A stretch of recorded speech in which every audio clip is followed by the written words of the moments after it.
Hello students, it's your history teacher and I'm here with another online lecture. Today with the two actual military conflicts of the Cold War. First one that I will mention is Korean War. This war happened between the years 1950 and 1953, so the early 50s. Well, the Korean Peninsula had been occupied by the Japanese from 1910 continuously until the end of the World War II. After the war, it was divided along the 38th parallel and occupied by the Soviet Army in the north and the United States in the south. So Korean Peninsula was another place divided into two spheres of interest, Soviet one and American one. Usually the north was Soviet and south was American. The 38th parallel was, we can say, artificial border that was only established for the purpose of peace. Okay, so this 38th parallel divided the Korean Peninsula into two parts of the same size. In 1948, as in Germany, two states were organized because of the same reasons as Germany was. So that was the Democratic People's Republic of Korea in the north, and as you can see, the democratic in its title does not actually mean democratic because this state followed the ideology of its allies, the USSR and China. And we know that these had a totalitarian regime that was communistic. The second state was the Republic of Korea in the south, and this state sided with the Western world led by the United States of America. So again, two states as it was in Germany. It was established in 1948. The Democratic People's Republic of Korea in the north, that was communist, and the Republic of Korea in the south, that was capitalistic. So this was in 1948. Two states that were divided by the 38th parallel. But in 1950, so only a few years after that, the North Korean army, with the support of the USSR, invaded the south. So Democratic People's Republic of Korea, together with the Soviet army, invaded the Republic of Korea in the south. But the south didn't stay alone as well. So the US army, also with the support of the United Nations, intervened and stopped the communist ambition to dominate the whole peninsula. So we can see that the Democratic People's Republic of Korea wanted to unify the whole peninsula under the communist regime. But as we know, the policy of containment that was held by the United States would not let it be. So they intervened and wanted to stop the communists. After the American troops approached the northern borders with China, the Chinese army got involved into this conflict as well. So Chinese were, we can say, neutral to this conflict for some times, but after the American troops approached this border with China, the Chinese army joined the side of the USSR and the North Korea that were like natural allies because of the same regime. Okay, so there was fighting between these two sides. So basically the two states were fighting each other, but they were supported by either communism and USSR and China, or as the Republic of Korea, by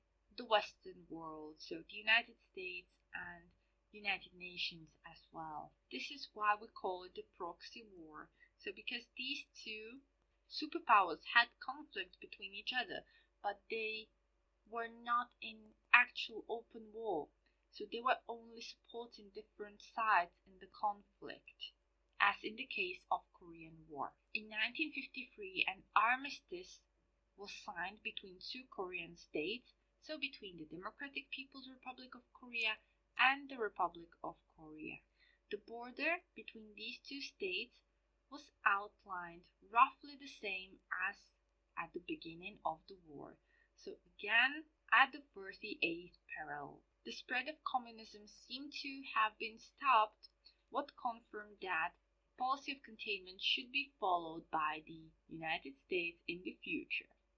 So while the United States and the Western world and the capitalist regime was not able to unify the Korean Peninsula under their control, but at the same time, they were able to stop the communism from spreading and to keep the border between these two states on the same place as it used to be, so they saw that this is right. They should continue with the policy of containment also in the future. In the picture you can see the American soldiers were fighting in Korea. Here I have the Korean War in the picture, so you can see the process of the war. So in the first picture, June the 25th, 1950, you can see these two states divided at the 38th parallel. Okay, then we can see that the North Korea with Soviet support invaded the South Korea, and you can see how much territory they gained. Then when the American troops came to help the South Korea, you can see how the situation turned around. So most of the territory was now controlled by the South Korea and the US and the UN armies. So this was going on for some time. So from 1950, from the end of the 1950 to July 27, 1953, where we can see that the border between these two states was re-established again on the 38th parallel, but now it also respected the natural border. So we can see that in the first picture the border is very artificial. Okay, so it's very strictly divided according to the 38th parallel, but in the last picture, the picture on the right, you can see that it's still around the parallel, but now it really respects the natural border of the Korean Peninsula. So I think this can be good help to you. Okay, so please try to study with the map. It can be really helpful. Okay, now we'll move on to another conflict, another proxy war of the Cold War, and it's Vietnam War. So we're still in Asia, and this conflict happened between the years 1955 and 1975. So this was longer conflict. It was going on for 20 years. So again, to understand the relations that were going on here in Southeast Asia, we have to go back before the World War II. So in that time, Vietnam was part of the French Indochina, together with Cambodia and Laos, for example. But after World War II, French rule became very unpopular among the Vietnamese nationalists, led by the communist leader Ho Chi Minh. And not only the Vietnamese, but also the French people that were trying to end the colonial era. After the World War II, there were many pacifist movements, civil rights movements, and more. So they were asking for the self-determination of these parts, and French people, the inhabitants of the France, wanted to end the colonial era and stop the involvement of their country in the Southeast Asia and of what used to be French Indochina. So there were some rebellions between these Vietnamese nationalists who were in the same time communists, led by Ho Chi Minh, and then we can say that the other part, so the people and area controlled by the French government. Again, as it was in the Korean War or in Germany, temporarily two states were organized: North Vietnam, that was a communist state led by Ho Chi Minh, and South Vietnam, supported by the French and the US. So we can see that the pattern is the same. Okay, so this should be easy for you. Also, the North Vietnam is again communist, South Vietnam is capitalistic, so led by supported by the French, the US, so the Western world. But I also want you to remember the specific names of the states that were created. Here it's easy, so it's only North Vietnam and South Vietnam. But for Korean War and for Germany, I wanted to remember the specific names of these states as well. As it was in the case of the Korean War, the US government assumed that the government of North Vietnam was just a puppet of China and the USSR. And as we know, they wanted to continue in their policy of containment because they saw it as really effective after the Korean War to stop the spread of communism. So again, these two states were not living side by side in peace. The conflict started from the north side. The Viet Cong, which is the communist guerrilla force of the North Vietnam, began attacking foreign forces in South Vietnam along with the South Vietnamese administration, which was collaborating with the foreigners. So they took the South Vietnam and the South Vietnamese administration as traitors because, as I mentioned, there were nationalists, okay, also communists, but also nationalists, and collaborating with the foreigners like the French that were occupying them for years was unacceptable. So this is how the conflict between the North Vietnam and South Vietnam began.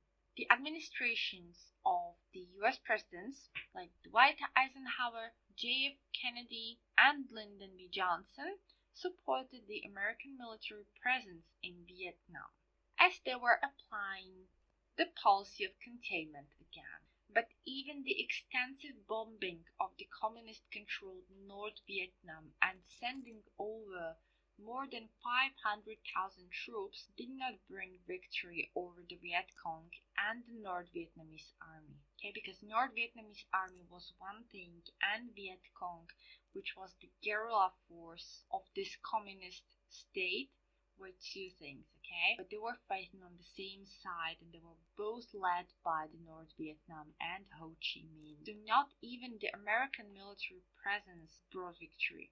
You know, before the Vietnam War and even at the beginning of this war, the United States of America were mostly the good guys, you know, so they were seen as these saviors that were protecting the area against the spread of the communism. Okay, so they were supporting the South Korea, for example, against the invasion from the north. Okay, they were supporting the Western Germany against the blockade, so they were seen as the good guy. But the Vietnam changed everything. You know, during the Vietnam War, two chemical weapons were used by the US Army, and this was napalm, which is highly flammable substance that was used to burn large territories in Vietnam, and the second, even worse thing, the Agent Orange. Agent Orange is herbicide and defoliant. We can say it's genetic time bomb that affects children to this day. We have also, for example, Agent Green, Agent Blue, and so on, but Agent Orange is the worst. And it's mostly because it does not only kill people immediately, but it really causes many defections to this day. You can see in the top of the presentation, I've put links that you should watch, and it's about Agent Orange and napalm as well. So you can see how it affected the Vietnam War and the life of the Vietnamese people after the war. I know sometimes it's not really like easy watching thing, but I still think, in my opinion, that it's important and it's the best way how you can learn this for a long-term period, because one picture or one video is usually more than 1,000 words. So you should watch that, because I will definitely ask about napalm and Agent Orange in the tests. And it's probably the most important thing about the Vietnam War. I have also some photographs of the people and children attacked by napalm and Agent Orange in the presentation, and you will see that it's very cruel and very emotional today, And in the same time, these photographs are very important because when these photographs from the Vietnam War were released in the United States of America and the newspapers, the people realized that the US Army is not the savior in the conflict. So for the first time, the Americans were really ashamed of their own army when they saw what they are doing to innocent children, and they formed large pacifist movement that asked for the withdrawal of the US forces from Vietnam. You've probably heard of them because these are hippies. So the hippie movement started in the 60s after these photographs were published. So these people were protesting against so they were making many demonstrations against the Vietnam War because they took it as the betrayal of their own army. So the US Army was not helping to the South Vietnam, but they were killing innocent people in North Vietnam. And by 1975, because of these demonstrations and because the United States wanted to keep their face in front of their people, all American troops had left Vietnam and it was united under the Northern Communist government. So it had different result as the Korean War. So we can see that in this conflict, the United States and the French and the Western world was not successful because they did not stop communism. So the Vietnam was united under the communist government. So this is the result of the Vietnam War. We can say that the United States gave up and they left country because there were many demonstrations going on and they had to solve their interior affairs. Okay, now I will show you some pictures. It can be really hard to watch. I do not want to put any pressure to any one of you, so you can skip that if you're not feeling okay to watch this. Well, I will start with the picture in the left top corner. Here is one of the most famous photographs in the world. This picture changed the world. What we can see in this picture, I will start with that. In the middle, there's a girl.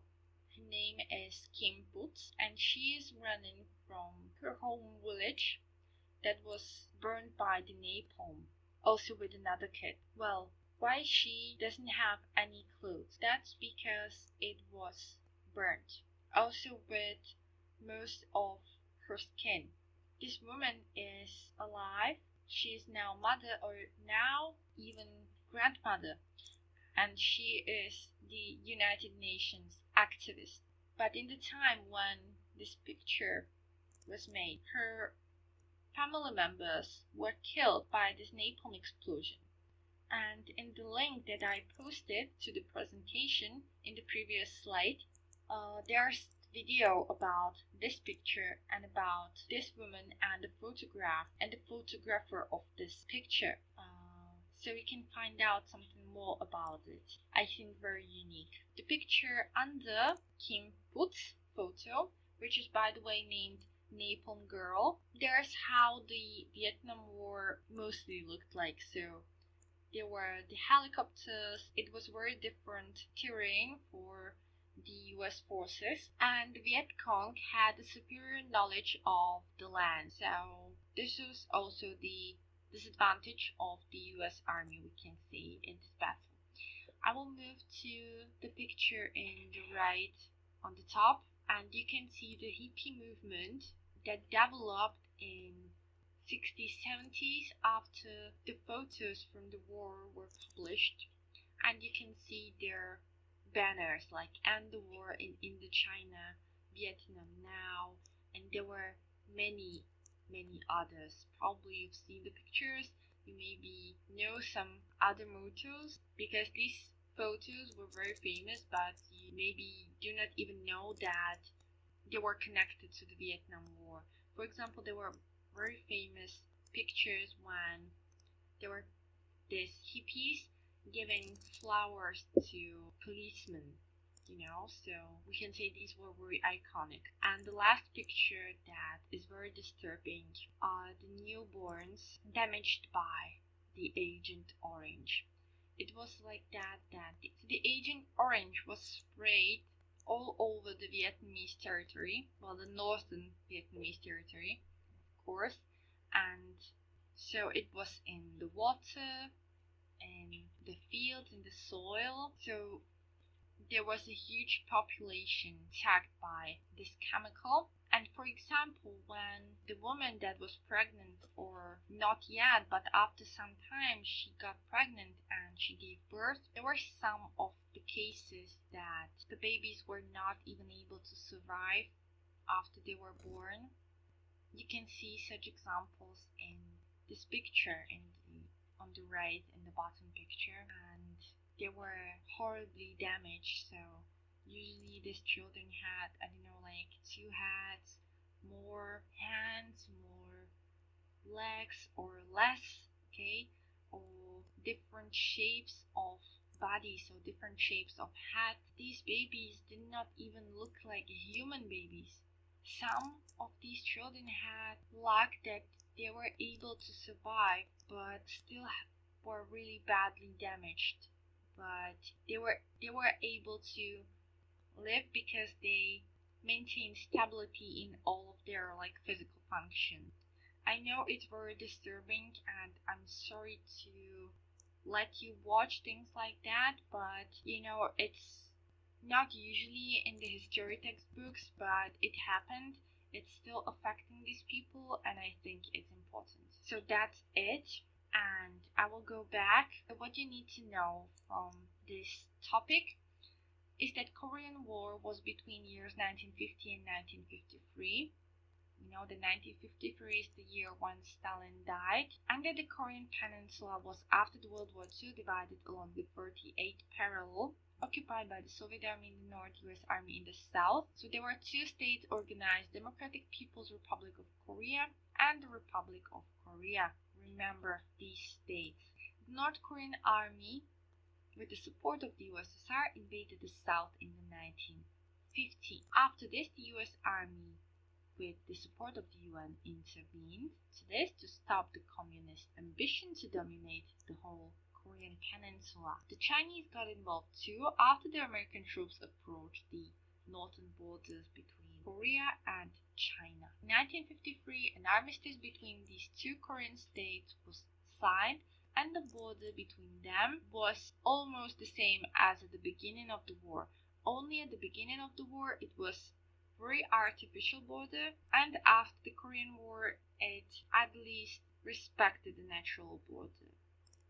The spread of communism seemed to have been stopped, and it confirmed the policy of containment followed by the US, and they also wanted to apply it in the future. Vietnam War was between the years 1955 and 1975, and after the World War II there were also 2 states organized: North Vietnam and South Vietnam. North Vietnam was a communist state led by the leader Ho Chi Minh, and South Vietnam supported by the French, because the French ruled this territory for a long time, because it was part of the French Indochina and also the United States of America. The communist guerrilla force, called Viet Cong, began attacking foreign forces in the South Vietnam along with the South Vietnamese administration, because they took them as traitors because they were collaborating with the foreigners. Eisenhower, Kennedy, and Johnson's office supported the American military presence in Vietnam, but even the extensive bombing of the communist-controlled North and sending over 500,000 troops did not bring victory over the Viet Cong and the North Vietnamese army. Not even the use of 2 chemical weapons brought victory to the US Army. It only halted their involvement in Asia. They used napalm and Agent Orange. I want you to remember what these 2 chemical weapons cost. Okay, so this is very important for me. After the photographs from the war and the usage of the napalm and orange were released in the United States, people created pacifist movement called hippies. They asked for the withdrawal of the US forces from Vietnam.